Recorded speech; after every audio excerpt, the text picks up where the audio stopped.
அஸ்ஸலாமு அலைக்கும் வரஹ்மத்துல்லாஹி வபரகாத்துஹு. ஃப்ரெண்ட்ஸ், நம்ம மூசா அலைஹிஸ்ஸலாம் வாழ்க்கை வரலாற்றை பற்றி பார்த்துட்டு இருந்தோம். அதோட கண்டினியூஷன் இப்போ பார்க்கலாம்.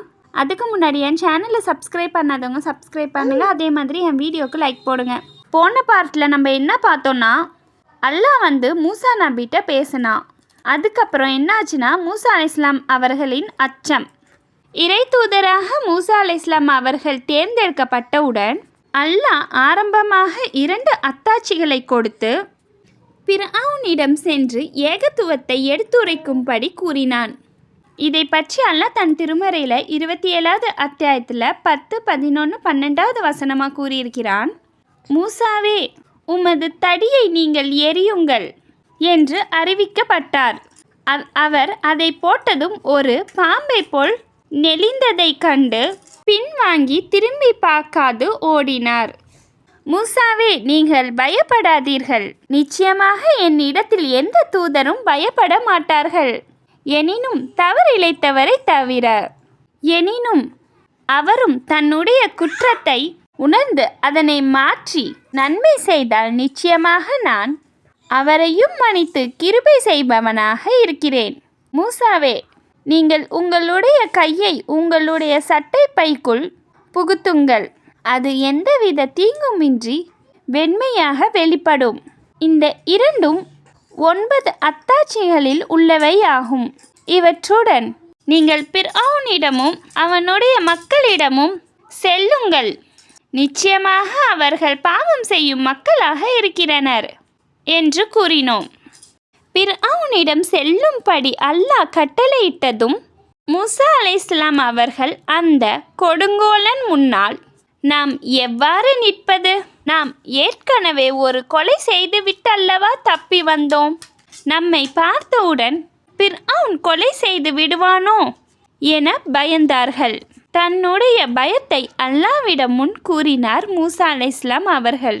இதை பற்றி அல்லாஹ் தன் திருமறையில் 28வது அத்தியாயத்தில் 33, 34, 35வது வசனமாக கூறியிருக்கிறான். என்னுடைய சகோதரர் ஹாரூனோ என்னை விட தெளிவாக பேசக்கூடியவர். அவரை நீ எனக்கு உதவியாக என்னுடன் அனுப்பிவை.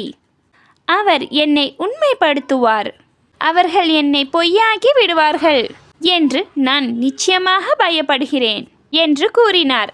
அதற்கு அல்லாஹ், உம் சகோதரரை கொண்டு உமது தோள்களை நாம் வலுப்படுத்துவோம். நாம் உனக்கு வெற்றியையும் தருவோம். அவர்கள் உங்களை நெருங்க மாட்டார்கள். நமது சான்றுகளுடன் செல்லுங்கள். நீங்கள் இருவரும் உங்களை பின்பற்றியோருமே வெற்றி பெறுவீர்கள் என்று கூறினான். மூசா அலைஹிஸ்ஸலாம் அவர்களின் பிரார்த்தனை. பிர்அவுனிடம் செல்லுமாறு அல்லாஹ் கட்டளையிட்டவுடன் பயந்த மூசா அலைஹிஸ்ஸலாம் அவர்கள் இந்த மாதிரி பிரார்த்தனை செய்தார்கள். என்னவென்றால், அல்லாஹ் இதை பற்றி திருமறையில் 20வது அத்தியாயத்தில் 24 to 34வது வசனம் வரைக்கும் கூறியிருக்கிறான். நீங்கள் பிர்அவுனிடம் செல்லுங்கள். நிச்சயமாக அவன் மாறு செய்து கொண்டிருக்கிறான் என்று இறைவன் கூறினான். அதற்கு, என் இறைவா, என் உள்ளத்தை விரிவாக்கு. என்னுடைய காரியங்களை எனக்கு சுலபமாக ஆக்கிவை. என் நாவில் உள்ள கோணல் முடிச்சை அவிழ்த்துவிடு. என் வார்த்தையை மக்கள் விளங்கிக் கொள்ளும்படி செய். என் குடும்பத்தில் உள்ள என் சகோதரர் ஹாரூனை எனக்கு உற்ற துணையாக்கிவை. அவர் மூலம் என்னை பலப்படுத்தும். எனது பணியில் அவரையும் கூட்டாக்கு. நாங்கள் உன்னை அதிகமாக துதிப்பதற்காக, உன்னை அதிகமாக நாங்கள் நினைப்பதற்காக. மூசா அலைஹிஸ்ஸலாம் அவர்கள் செய்த பிரார்த்தனையை அல்லாஹ் ஏற்றுக்கொண்டதோடு மட்டுமல்லாமல், அவர் பிறந்ததிலிருந்து மத்தியம் நகரம் சென்று திருமணம் முடித்து வரையில் உள்ள அவரது வாழ்க்கையை எடுத்து கூறி, இவ்வாறு பல சோதனைகளை கொடுத்து உம்மை பக்குவப்படுத்தி பின்புதான் தூதராக தேர்ந்தெடுத்துள்ளோம் என்பதையும் தெளிவுபடுத்தினான். இதை பற்றி அல்லாஹ் தன் திருமறையில் 20வது அத்தியாயத்தில் 35 to 42வது வசனத்தில் கூறியிருக்கிறான். மூசாவே, நீங்கள் கேட்டையாகவும் நிச்சயமாக உமக்கு கொடுக்கப்பட்டனர். இதற்கு முன்னரும் ஒரு முறை நிச்சயமாக நாம் உமக்கு பேரருள் புரிந்திருக்கிறோம். அறிவிக்கப்பட வேண்டியதை உமது தாயாருக்கும் நாம் அறிவித்ததை எண்ணி பார்ப்பீராக. இவரை பெட்டிக்குள் வைத்து கடலில் போடுவாயாக. கடல் அவரை கரையில் சேர்க்கும். எனக்கும் இவருக்கும் எதிரியானவன் இவரை எடுத்துக்கொள்வான் என்று உமது தாயாருக்கு அறிவித்தோம். எனது கண்காணிப்பில் நீ வளர்க்கப்படுவதற்காக உன் மீது என் அன்பையும் செலுத்தினேன். உமது சகோதரி நடந்து சென்று இந்த குழந்தையை பொறுப்பேற்பவரை பற்றி நான் உங்களுக்கு அறிவிக்கட்டுமா என்று கேட்டாள். எனவே உமது தாயாரின் கண்குளிர்ச்சிக்காகவும் அவர் கவலைப்படாமல் இருப்பதற்காகவும் அவரிடம் உம்மை திரும்ப சேர்த்தோம். நீ ஓர் உயிரை கொண்டிருந்தீர்.